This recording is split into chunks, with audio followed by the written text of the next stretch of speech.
Halo pemimpin muda, ada nggak sih yang sering FOMO karena lihat temen kok kayaknya kerja mulu ya? Kok kayaknya produktif banget nih temen, sementara aku gini-gini aja kerjaannya.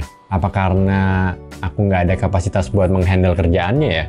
Bisa jadi malah temen kamu yang terlihat sangat produktif itu justru bukan karena dia hebat dalam bekerja, tapi karena pengelolaan waktu kerjanya yang buruk, atau mungkin lingkungan kerjanya yang menuntut mereka buat bekerja melampaui dari jam kerja itu sendiri.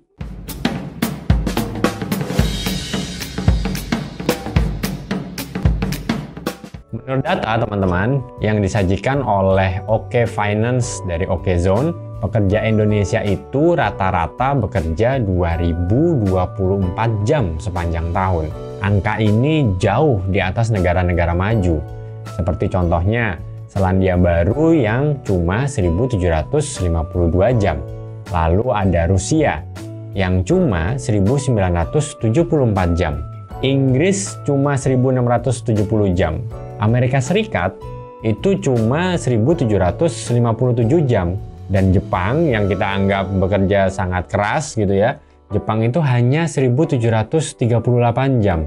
Menurut penelitian terbaru pun dari Organisasi Kesehatan Dunia (WHO) dan Organisasi Perburuhan Internasional (ILO), orang yang bekerja lebih dari 55 jam dalam satu pekannya bisa disebut workaholic. Dan workaholic ini merupakan bagian dari hustle culture. Dari tadi nyinggung-nyinggung soal hustle culture mulu nih. Sebenarnya hustle culture itu apa sih? Fenomena hustle culture atau budaya yang mendorong para pekerja supaya bekerja keras berlebihan membuat para pekerja kerap melakukan pekerjaan bahkan di waktu luang mereka.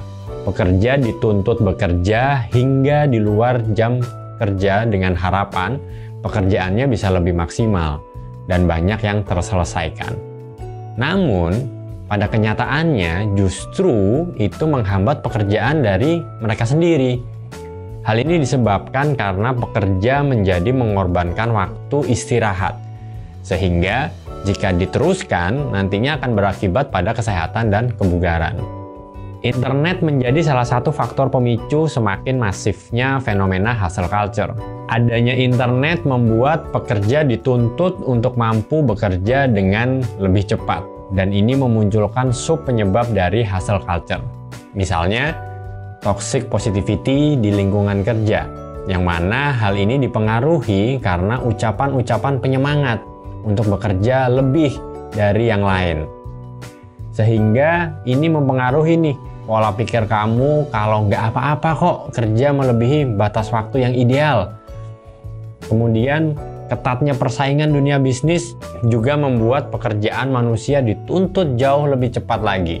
Selain itu, pengaruh media sosial di mana orang-orang sering mengunggah status mengenai pekerjaannya bisa juga memunculkan perspektif kalau inilah sebenarnya standar pola pekerjaan masa kini. Yang pasti untuk bisa berlari dan bertahan di era gempuran hustle culture ini diperlukan pengelolaan diri yang baik. Jika kamu terus terseret arus hustle culture ini, keseimbangan hidup kamu bisa jadi terancam. Karena ini nggak hanya berpengaruh pada kesehatan fisik aja, namun juga berpengaruh besar terhadap kesehatan mental kamu sendiri. Seperti menyebabkan burnout dan penurunan motivasi kerja. Makanya, hustle culture yang terlihat rajin dan kompetitif justru bisa menjadi bumerang bagi diri kita sendiri. Sebenarnya, hadirnya hustle culture berkaitan dengan leadership yang kamu miliki, terutama kemampuan dalam memimpin diri dan mengatur diri sendiri. Makanya, semakin baik self-leadership kamu, semakin baik juga pertahanan kamu di tengah gempuran hustle culture ini.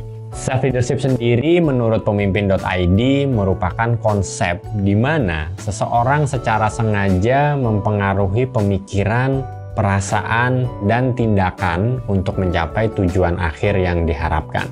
Nah, Self leadership ini sendiri memiliki 3 fondasi penting nih, atau 3 unsur penting yang harus kita miliki, seperti dikemukakan oleh Charles C. Mans dan Henry P. Sims Jr.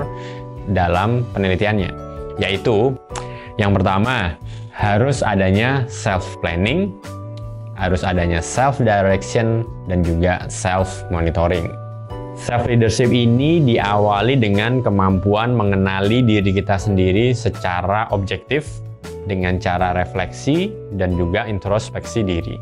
Kenapa sih sebenarnya kita perlu buat mengenal diri dengan baik?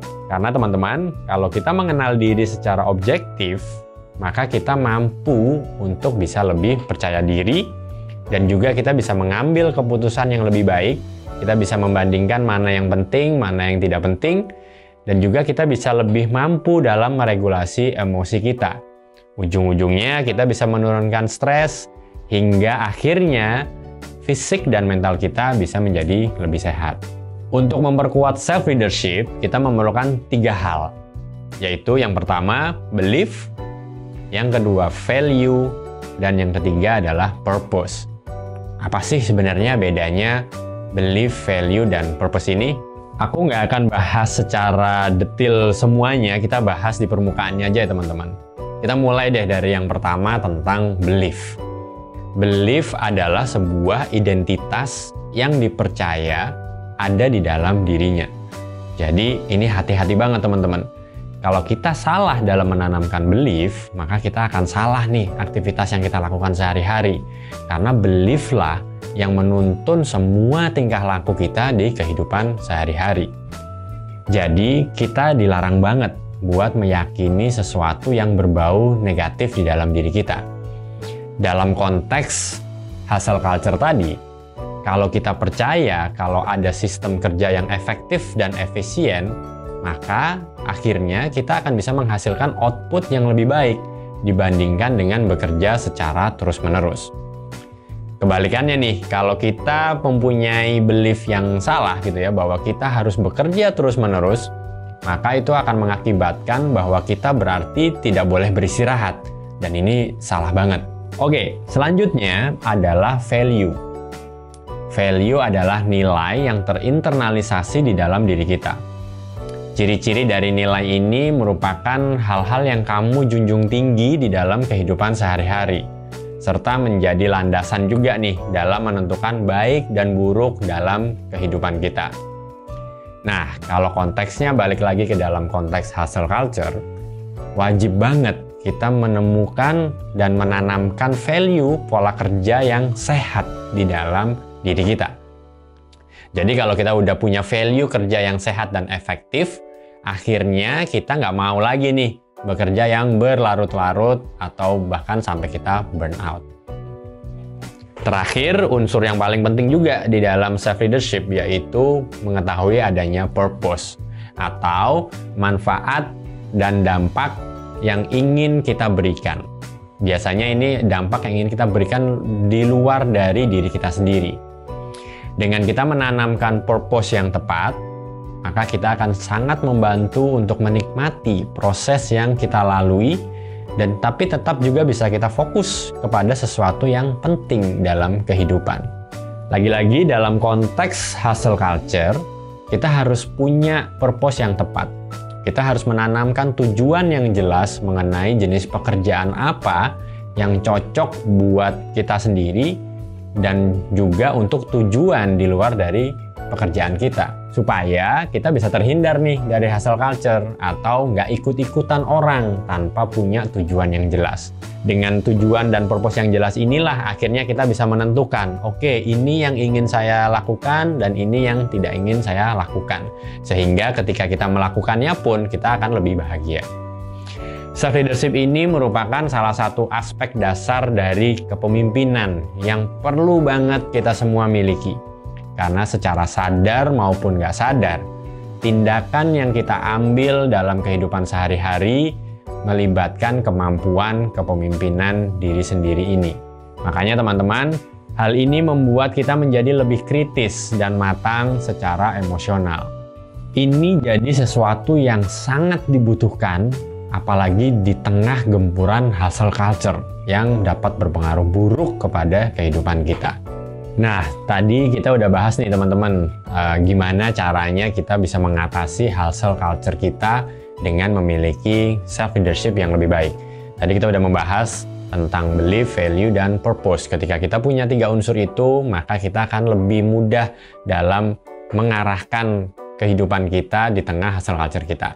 Di episode berikutnya atau di kesempatan berikutnya kita akan tetap membahas tentang hustle culture tapi dengan cara yang berbeda. Jadi teman-teman ikutin terus video dari pemimpin.id, kita akan bahas lebih lanjut lagi dengan cara yang lain. Jadi teman-teman punya beberapa cara nih buat mengatasi hustle culture. Sekian dulu buat yang episode hari ini. Sampai ketemu lagi. Aku Darmaji Suradika, CEO dari pemimpin.id, pamit. Sampai ketemu teman-teman.